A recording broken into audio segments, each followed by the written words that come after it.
आपण लंडन जावाक चाहूँगी कि आपण थाईलैंड वियतनाम सिंगापुर कि आउ क्यों देश को जावाक चाहूँगी कि विमान रे आपण कम खर्च रे विदेश जापर किंतु निज देश में आपण विमान रे गोटे सहर आउ एक सहर को सस्तार जापरेनि कारण दिल्ली रु बेंगालुर को विमान भड़ा जी लंडन रु थरे जाई आसी हेबो माने दिल्ली रु बेंगालुर को विमान भड़ा आज रही 70,000 टंका जो दिल्ली रु लंडन को मात्र 25,000 टंका जो जड़े यात्री लंडन जाई फेरी आसिबो मात्र देश भितर महंगा माड़र शिकार हेबो।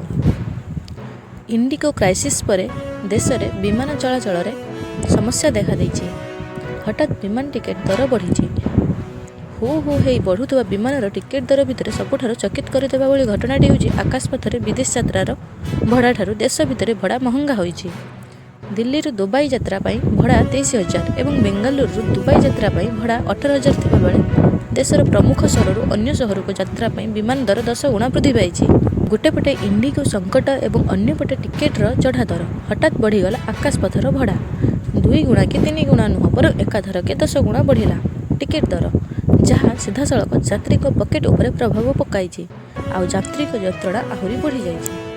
दिल्ली रु चेन्नई 68,000 टंका थिला बेले दिल्ली बेंगालुर को 39,000 टंका अहमदाबाद मुंबई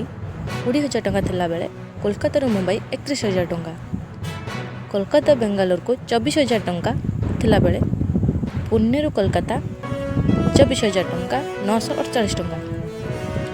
पुणे रु हैदराबाद 17,501 टंका थिला बेले दिल्ली रु मुंबई 25,000 टंका।